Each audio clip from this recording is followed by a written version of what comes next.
निकोबार से straight of Malacca की दूरी सिर्फ 150 किलोमीटर यानी 40 नॉटिकल मील की है।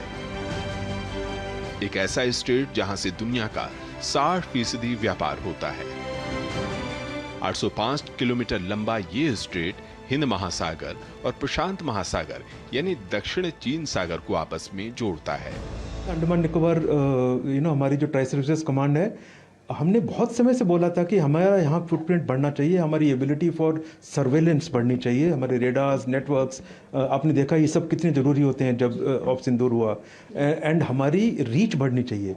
इंडो पैसिफिक के ऊपर हमारी रीच यहाँ से बहुत जब हम होंगे बहुत बड़ी हो जाएगी। खाली क्वाड्स में पार्टिसिपेट करना जरूरी नहीं है, हमारी ability to reach and dominate and be effective militarily बहुत जरूरी है।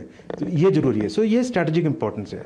भौगोलिक रूप से निकोबार के रणनीतिक महत्व को देखते हुए बीते 2 दशक से इसे विकसित किए जाने की मांग चली आ रही थी।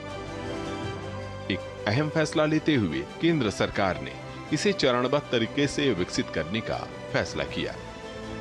पहले चरण में 72.12 वर्ग किलोमीटर क्षेत्र को ही विकसित किया जा रहा है। गवर्नमेंट ने बहुत strategically and economic development view point से, इंफ्रास्ट्रक्चरल व्यू पॉइंट से बहुत स्ट्रॉन्ग कदम उठाया है।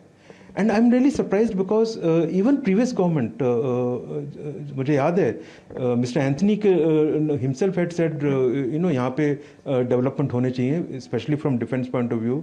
हमने जितनी बार टेकअप किया, there was always kind of support from the government that time, Congress government, कि यस यहाँ पे डेवलपमेंट होना चाहिए। प्रैक्टिकली नहीं हुआ वो दूसरी बात है, बट अब प्रैक्टिकली हो रहा है तो इसको सबको सपोर्ट करना चाहिए, एंड हमारी national interest should always be upper most. Nicobar में एक इंटरनेशनल कंटेनर ट्रांसशिपमेंट टर्मिनल बनेगा, जहां समुद्र की गहराई प्राकृतिक रूप से 20 मीटर से अधिक है। इसी कारण बड़े कार्गो शिप आ सकेंगे और भारत की निर्भरता श्रीलंका, सिंगापुर और म्यांमार जैसे देशों पर कम होगी। राजस्व की बचत भी होगी।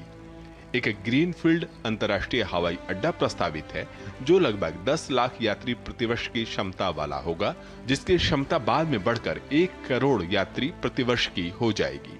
वहीं 16,610 हेक्टेयर क्षेत्र में एक टाउनशिप विकसित की जाएगी, जहां आवासीय, वाणिज्यिक और संस्थागत आवश्यकताओं को सुनियोजित रूप से जगह दी जाएगी। इसके अलावा 450 MVA यानी मेगावाट एम्पियर क्षमता का एक पावर प्लांट भी बनेगा।